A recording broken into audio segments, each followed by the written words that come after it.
Друзья, всем привет! Сегодня мы приехали в Кстово поздравить нашего спортсмена. Они прибыли на Нижегородскую землю. И, конечно же, в первую очередь мы хотим поздравить Игоря Ивановича Андреева за то, что он воспитал и воспитывает такое подрастающее поколение, которое действительно показывает результаты. Ну а от Федерации Нижегородской области, конечно же, мы поздравляем Сергея Колденкова со вторым местом на чемпионате мира в Дубае.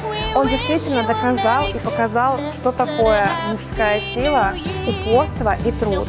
Спасибо мы хотим выразить Федерации бокса России, это Александру Александровичу Бескусина, за то, что они воспитывают, дают возможность спортсменам реализовываться на мировых аренах.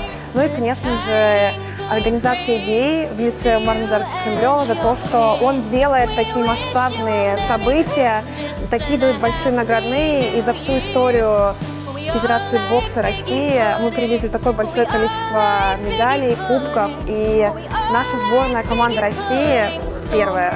Занимайтесь спортом, занимайтесь боксом. Ну и, конечно же, всех поздравляю с наступающим Новым годом. Сейчас наша задача какая? Вновь отдохнуть, вновь тренироваться и добиться более высоких результатов. И из серебра превратить медаль золота команды первого вида спорта, сообщества тренерского направления олимпийского вида спорта бокс, да и также кикбокса, тайского бокса. Мы все поздравляем Сергея Колденкова с отличным достижением, серебряным призером.